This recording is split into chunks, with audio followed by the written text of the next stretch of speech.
Good day, students. My name is Mrs. S. Malinga. I'll be teaching you rivers geography. Alright, this is our drainage basin. It's our drainage basin.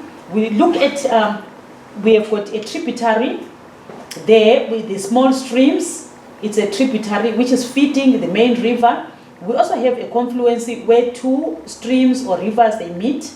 We have a delta in the mouth of the river. Remember, this is the mouth of the river where the river ends in the ocean or where the river feeds the ocean. We also have the upper course. This is the upper course where we've got interlocking spars where the river starts from. We have got a drainage divide. This is what we call the catchment area. This is water catchment area, which is around. It's called a watershed. The other name is watershed. This is our drainage basin. Then the features of a drainage basin, we said we have a drainage basin, which is an area of land which is drained by a river and its tributary. It is also known as a catchment area. We have mouth, which is where the river ends.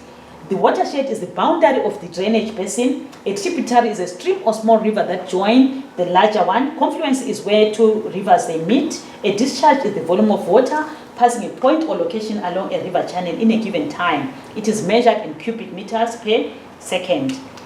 Then we also have here our water cycling. In the water cycling, we have, there is water here, storage in oceans. That water is, there is evaporation taking place from that water evaporates upwards, condensation takes place, then water storage, then it rains. When it rains, that water falls to the ground. When it falls to the ground, some water might infiltrate into the ground, it soaks into the soil, and it moves down. As it moves down, if it continues moving down, we now call it percolation, the movement of water under the ground. Then it will move until it reaches the groundwater storage. When it reaches there, it might stay there. Then when it rains a lot, you can find out that all this place will be filled with water. When it is filled with water, it is now saturated. There is no more water that can be allowed to infiltrate. When no more water can infiltrate, that water will then run off. It moves on top of the ground surface. It becomes overland flow. When it moves on top, it might evaporate again and go up again, or it might just be surface runoff. We have got precipitation, which can be rain, snow, or hail. Infiltration takes place when water enters small openings and pours into the soil. Percolation, it takes place when water is infiltrated, it continues moving down. We should not confuse infiltration and percolation. These are different. And the first one that takes place is infiltration, soaking of water into the soil. Then as it moves downwards, it is now percolation. Water is stored underground in pore spaces, bedding plains, cracks, faults. Then the top of this aquifer is called a water table. When water has entered the soil, it may move through it sideways as through flow. It can be through flow. It has entered infiltration, then it moves along, maybe to go and feed the valley or whatever it feeds on the other side. That is called through flow. Then we move on to the next one. We've got long and cross profile of a typical river.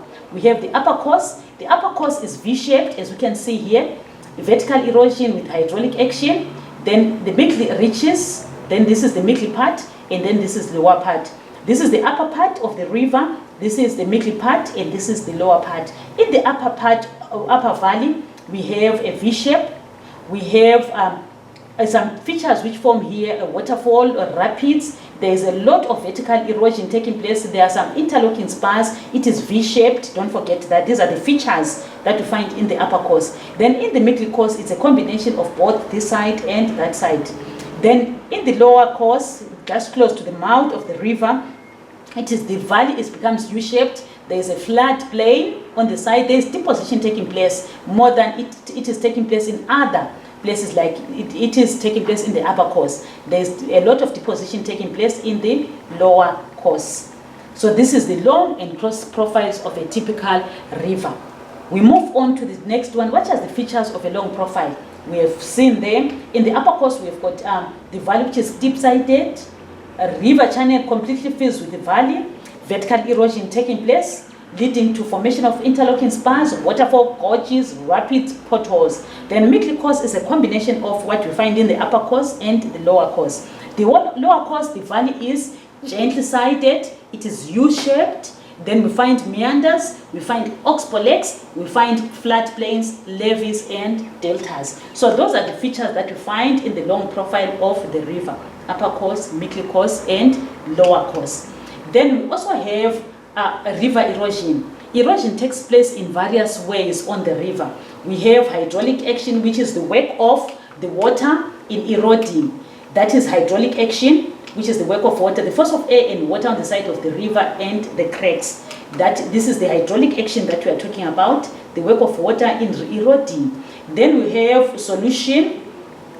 With the solution, this is the removal of chemical ions, especially calcium, which causes rock to dissolve. There is dissolving that takes place in the solution part. Attrition, the work of wearing away of the load, which creates smaller, rounder boulders. They are hitting each other. As they hit each other, they become rounder, and as they become rounder, smaller particles, they are even coming out, and they are becoming smaller as well. That is attrition. This is attrition that we are talking about. This is the attrition. Then we move with the last one is abrasion. Abrasion, the boulders are larger. The wearing away of bed and bank of the load, which is carried by the river. That is abrasion. So these are the processes of erosion. They are the processes of erosion. What are the factors affecting erosion? What is it that can make us to have a lot of load or whatsoever? What are the factors affecting erosion? It is the load. The heavier the load and the sharper the load, we get a lot of erosion processing. Erosion will be taking place in larger quantities. We also have velocity and discharge. The greater the velocity and discharge, the greater the potential for erosion. We also have gradient. Increased gradient increases the rate of erosion. Geology: soft and consolidated rock such as sand and gravel are easily eroded. We have pH. Rates of solution are increased when the water is acidic. We have got human impact, deforestation, dams, bridges. They interfere with the natural flow of the river and frequently end up increasing the rate of erosion. So these are the factors affecting erosion. Remember, we talked of load, we talked of velocity, gradient, geology, we talked of pH, and human impact. Then we move on to the next one, which is transportation. When we transport, we are moving things from one place to another, or you are moving the load from one place, or the load is being moved from one place to another. That is the load. We are looking at the transportation on the river channel. The transportation takes place on the river. We have traction. This is the traction, bigger boulders. With the traction, the heaviest material is dragged. It is being rolled along the channel. It is rolled along the channel. Then we also have saltation. Heavier particles, they bounce. They bounce on the channel. They bounce on the channel. That is saltation. You can see the bouncing taking place there. Then the rolling taking place there. We can see the solution. It is like that. A solution dissolving has taken place and it forms that kind. Suspension, it is suspended. Suspension has taken place. Smaller particles, they are held up by turbulent flow in the river. Then we also have flotation. The leaves and twigs are carried on the surface of the river. That is flotation. We have deposition. Remember, deposition takes place close to the mouth of the river. Deposition occurs when the river loses its velocity or energy. This can be caused by a decrease in gradient, a decrease in river flow. The river meeting the sea or lake, often or usually forming a delta.